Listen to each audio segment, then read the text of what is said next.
I can also confirm today that I have reasonable grounds to believe, on the basis of evidence collected and examined by my office, that Israeli Prime Minister Benjamin Netanyahu and Minister of Defense Yoav Gallant bear criminal responsibility for the following international crimes committed on the territory of the State of Palestine from at least the 8th of October 2023. The crimes include starvation of civilians as a method of warfare, willfully causing great suffering, serious injury to body or health or cruel treatment, willful killing or murder, and intentionally directing attacks against a civilian population, as well as crimes against humanity of extermination and/or murder, persecution, and allegations of crimes of committing other inhumane acts. It's alleged that these crimes were committed in the context of the ongoing armed conflict and as part of a widespread and systematic attack against the civilian population of Gaza pursuant to a state policy. Unfortunately, these crimes continue to this day. My office submits that these individuals, through a common plan, have systematically deprived the civilian population of Gaza of objects indispensable to human survival. We have reached that conclusion based upon interviews with survivors, many eyewitnesses, experts, from satellite imagery, statements from Israeli officials, including the 2 individuals subject to the present application, as well as based upon several hundred authenticated videos, photographs, and audio recordings, many of which were taken and shared by victims and eyewitnesses themselves. This systematic deprivation resulted from a decision to impose a total siege on Gaza by completely closing the 3 border crossing points, Rafah, Kerem Shalom, and Erez, for extended periods of time, and by arbitrarily restricting the transportation of essential supplies, including food and medicine, through the border crossings after they were reopened. The siege, the total siege, also involved cutting off cross-border water pipelines from Israel to Gaza, which is the principal source of clean water for the population in Gaza. It was cut off for prolonged periods beginning on the 9th of October 2023, and it was accompanied by the cutting off or hindering of electricity supplies to Gaza from the 8th of October 2023 until today. That conduct took place alongside attacks that killed civilians, including people queuing for food, the obstruction of aid delivery by humanitarian organizations, and attacks on aid workers that forced many of those same humanitarian organizations to either cease operations or limit their life-saving efforts in Gaza. The tragic effect of the use of starvation as a method of warfare against Gaza's civilian population is acute, it's visible, and it's widely known, and it's confirmed by multiple witnesses and victims, including local and foreign medical doctors.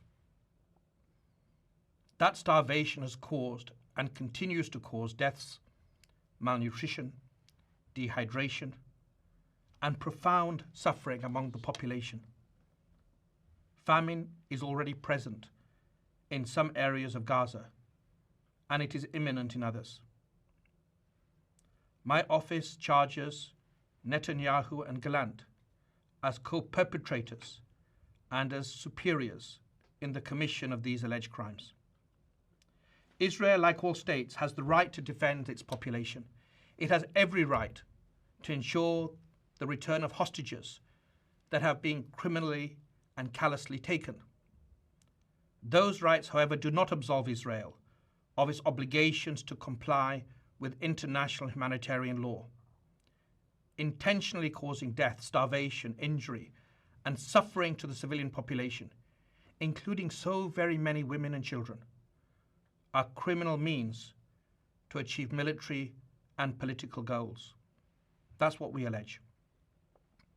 As I have repeatedly underlined, since last year in Egypt, in Israel, and in Palestine, and again this year, those who do not comply with the law should not complain later when my office takes action based upon solid evidence. That day has come. Today we underline in the clearest possible fashion that international law and the laws of armed conflict apply to everyone. No foot soldier, no commander, no civilian leader, no one can act with impunity. Nothing on earth can justify willfully depriving human beings, including women and children, babies, the old and the young, of the basic necessities required for life. Nothing on earth can justify hostage taking or the targeting and killing of civilians. The independent judges of this International Criminal Court are the sole arbiters as to whether the necessary standard for the issuance of warrants of arrest have been met.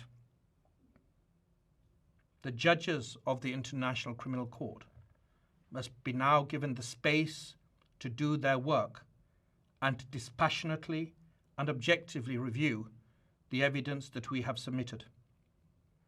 Should the learned judges approve my applications and issue the requested warrants, I will work closely with the registrar of the court to apprehend the named individuals. I call upon and count on all states, especially state parties to the Rome Statute, to approach this application and the subsequent judicial decision that will be rendered with the same seriousness they have shown in other situations. I also stand ready to work with non-state parties in our common pursuit of justice and accountability. It is critical in this moment that my office and all parts of the court continue to conduct our work with full independence and impartiality. And I insist that all attempts to impede, to intimidate, or to improperly influence the officials of this court cease immediately. My office will not hesitate to act pursuant to the provisions of Article 70 of the Rome Statute if such conduct continues and persists. We will also submit further applications for warrants of arrest if and when we determine, after independent and objective analysis, that the threshold of realistic prospect of conviction has been met. My office is advancing multiple and interconnected additional lines of inquiry, including concerning reports of sexual violence during the 7th of October attacks in Israel and in relation to the large-scale bombing that has caused and continues to cause so many civilian deaths and injuries and so much suffering in Gaza. I renew my call for all parties to the current conflict to comply with these basic principles of law without any further delay. I also wish to emphasize that the principle of complementarity at the heart of the Rome Statute will continue to be assessed by my office as we take action in relation to the alleged crimes and alleged perpetrators, and as we move forward with other lines of inquiry. But complementarity requires us to defer to national authorities only when they sincerely engage in independent and impartial judicial processes that do not shield suspects from accountability and which are not a sham. It requires thorough investigations at all levels, addressing the policies and actions underlying these applications.